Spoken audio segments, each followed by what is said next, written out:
अस्सलाम वालेकुम, this is आरा शफ़ी। उम्मीद करती हूँ आप तमाम लोग खैर खैरियत से होंगे। तो जनाब, आज कुछ बात कर लेते हैं मिडल ईस्ट पॉलिटिक्स से मुतालिक। और जैसा कि आप जानते ही हैं कि मिडल ईस्ट जो कि एक बड़ा ही वॉलेटाइल रीजन रहा है, और इस खत्ते में कई ऐसे ममालिक हैं जहाँ पर अनरेस्ट बहुत ज़्यादा रहा है, अनसर्टिनिटी बहुत ज़्यादा रही है, सिविल वॉर्स होती रही हैं।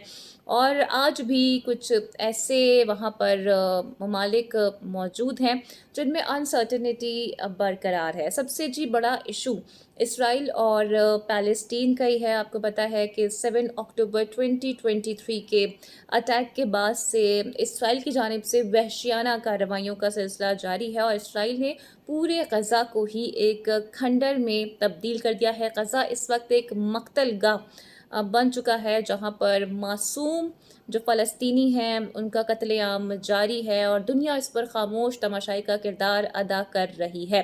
अभी रिसेंटली हमने देखा था कि यूनाइटेड नेशन की जनरल असम्बली से भी मुख्तलिफ ममालिक की जानिब से खिताब किया गया। बहुत से ममालिक ने इसे कंडेम किया। वहाँ पर नेतन्याहू भी आए, उन्होंने अभी अपनी कुछ स्पीच वगैरह की है। लेकिन उसमें हमने ये भी देखा, जो दीगर ममालिक के डेलीगेट्स वहाँ पर मौजूद थे, उन्होंने वॉकआउट किया, जो कि नेतन्याहू के ऊपर एक बहुत बड़ा एक तमाचा भी था, और एक बड़ा ऐलान भी था कि आप देखें कि दुनिया आपको किस नज़र से देखती है। लेकिन उसके बावजूद भी जो वॉर एग्रेशन है इसराइल का, उसमें किसी तरह भी कोई कमी नहीं आ रही है। अब इसराइल ने एक नया फ्रंट भी अपने लिए खोल लिया है, और वो फ्रंट है ईरान के साथ। ईरान जो कि काफ़ी टाइम तक बहुत हद तक रिस्ट्रेन करता रहा है। आपको याद होगा कि जो उनके न्यूक्लियर एसिड्स के एक साइंटिस्ट थे, पहले इसराइल ने उनको भी टारगेट किया। उसके बाद तेहरान जो कि कैपिटल है इसराइल का, और इस्माइल हनिया स्टेट गेस्ट थे, जो कि प्रेसिडेंट मसूद पेज़ेश्कियान की ओथ टेकिंग सेरेमनी में गए थे, उस वक्त उनको टारगेट किया गया। फिर रिसेंटली लेबनान पर उसने पेजर अटैक्स किए, वॉकी टॉकी अटैक्स किए, और मुस्तकिल वो धमकियां देता रहा कि अगर आपने हमारी बात नहीं मानी या रिटेलिएशन करने की कोशिश की, तो मज़ीद भी आप पर कार्रवाइयाँ की जाएंगी। और फिर साउथर्न लेबनान के अंदर तो उन्होंने अपनी ज़मीनी फ़ौज भी भेजने की कोशिश की, वहाँ पर टेस्ट करने की कोशिश की कि लेबनान की जो ज़मीनी फ़ोर्सेस हैं उनकी क़ुव्वत क्या है, वो किस हद तक रिस्ट्रेन बेसिकली कर सकते हैं। लेकिन अभी हमने देखा है कि ईरान के ऊपर हमलों के बाद भी वो बाज नहीं आ रहा था, और कभी यमन पर अटैक कर रहा था, कभी लेबनान पर अटैक कर रहा था। रिसेंटली उन्होंने शाम यानी सीरिया के ऊपर भी अटैक किया है, और जो सबसे बड़ा उन्होंने अटैक किया था अभी हिजबुल्लाह पे, साउथर्न लेबनान में उनके हेडक्वार्टर को निशाना बनाया, जहां पर ब्लस्टर बम भी उन्होंने बरसाए हैं, जो कि अमरीकी साख्ता बम भी थे। और उसमें ईरान के माज़रत के साथ उसमें हिज़्बुल्लाह के जो सेक्रेटरी जनरल थे, यानी कि हसन नसरुल्लाह साहब, उनकी भी शहादत हो गई है। तो ईरान का जो सब्र का पैमाना था वो हद तक लबरेज़ हो गया, बिकॉज़ ऑफ के मुस्तकिल इसराइल की जानिब से अटैक्स पे अटैक्स किए जा रहे थे, और एक के बाद एक जितने भी लोग जो कि करीब थे ईरान से, और एक्सिस ऑफ रेजिस्टेंस के लिए काम कर रहे थे, फ़लस्तीन कॉज के लिए काम कर रहे थे, उन सब को ही असैसिनेट किया गया। फिर रिसेंटली हमने देखा था कि नेतन्याहू की जानिब से रिसेंटली एक स्पीच की गई, और उस स्पीच में वो ईरान की आवाम से मुखातिब हुए, और उन्होंने कहा कि बहुत जल्द ही आप आज़ाद होने वाले हैं। मतलब उन्होंने ऐसे बात की जैसे उनसे बड़ा खैर ख्वाह तो शायद कोई है ही नहीं ईरान का। और पस्से पर्दा उनकी जानिब से ये धमकी लगाई गई, और कहा गया कि अगला टारगेट आयतुल्लाह ख़ुमैनी यानी ख़ामनाई साहब हो सकते हैं। जिसके बाद हमने ये देखा कि कुछ ख़बरें ये भी आई थी कि जो टॉप लीडरशिप है ईरान की, उनको किसी सेफ़ जगह पर मुंतकिल कर दिया गया है, जिससे 2 आइडियाज़ जो थे वो अख़ज़ किए जा रहे थे। एक ये कि या तो इसराइल ईरान पर हमले की प्लानिंग कर रहा है, या फिर ईरान ने इसराइल पर अटैक करने की अब ठान ली है। अब ये भी कहा जा रहा है, जो गुज़िश्ता रोज़ हमने देखा भी, कि इस हमले से कुछ देर पहले ही अमेरिका ने इसराइल को खबरदार कर दिया था कि अनकरीब आप पर बैलिस्टिक मिसाइलों से हमला होने वाला है।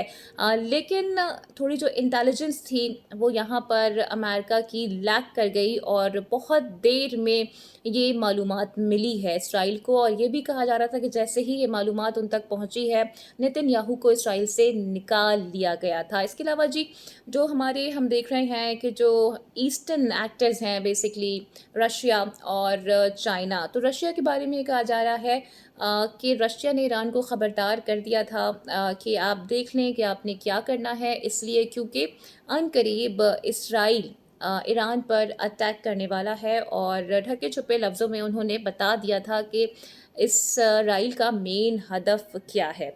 तो अब ईरान ने रिटेलिएशन के तौर पर और अपने सिटीज़न के इंटरेस्ट के लिए, उनकी सेफ्टी के लिए, अपने मुल्क की सॉवरेनिटी के लिए हमला किया है इसराइल पर, और 400 से ज़ायद मिसाइल्स फायर किए गए हैं। लेकिन इसराइल की जानिब से ये क्लेम किया जा रहा है कि जॉर्डन ने काफ़ी सारे जो मिसाइल्स थे उनको इंटरसेप्ट कर दिया था और उनका नुकसान बड़ा कम हुआ है। लेकिन सोशल मीडिया पर हम ये फुटेजेस देख सकते हैं कि किस कदर इसराइल को नुकसान पहुंचा है, और जितने भी ये बैलिस्टिक जो मिसाइल्स गए थे उन्होंने अपने हदफ को एक्यूरेटली के साथ टारगेट किया है। ये फर्स्ट टाइम ऐसा हुआ है कि ईरान ने बैलिस्टिक मिसाइल यूज़ किए हैं, और एक दो नहीं, कोई 400 के करीब बैलिस्टिक मिसाइल उनकी जानिब से यूज़ किए गए हैं। नेवेटम एयरबेस को और जो उनके मिलिट्री एसेट्स हैं उनको टारगेट किया गया है, और ये भी कहा जा रहा है कि F-35 तैयारे जो कि अमेरिका ने इसराइल को दिए थे, और इन्हीं जहाज़ों से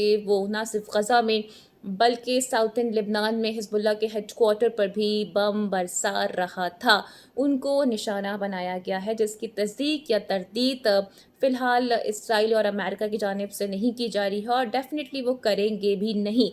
लेकिन जो सोशल मीडिया है उस पर आप देख सकते हैं कि किस कदर वहाँ पर तबाही हुई है। फिर कुछ ये भी इतला थी कि इसराइल में फायरिंग के वाक़यात भी पेश आए हैं, और ये भी कहा जा रहा है कि साउथर्न लेबनान में जो इन्होंने घुसने की कोशिश की थी वहाँ भी इन्हें पसपाई का सामना करना पड़ा है। हिजबुल्लाह के जो मुजाहिदीन हैं उन्होंने इन्हें चारों ओर शाने चित कर दिया है, और एक ख़बर के मुताबिक ये भी कहा जा रहा है कि 7 जो इसराइली फ़ौजी हैं उनकी भी हलाकत हो गई है। गज़ा में जब ज़मीनी ऑपरेशन का इन्होंने आगाज़ किया था तो आज तक इन्हें पसपाई का सामना है, और जो अल-कासिम ब्रिगेड है, हम्मास है, उनके आगे इनके सोल्जर्स बिल्कुल ही बेबस नज़र आ रही हैं। अब इन्होंने जी एक नया फ्रंट ईरान से भी खोल लिया है। इसके अलावा हम ये देख रहे हैं कि यमन पे भी अटैक कर रहे हैं, सीरिया पे भी अटैक कर रहे हैं, लेबनान पर भी इनकी जानिब से अटैक किया जा रहा है, और अब ईरान के साथ भी इन्होंने दू बदू अपनी जंग शुरू कर दी है, और ये धमकी लगा दी गई है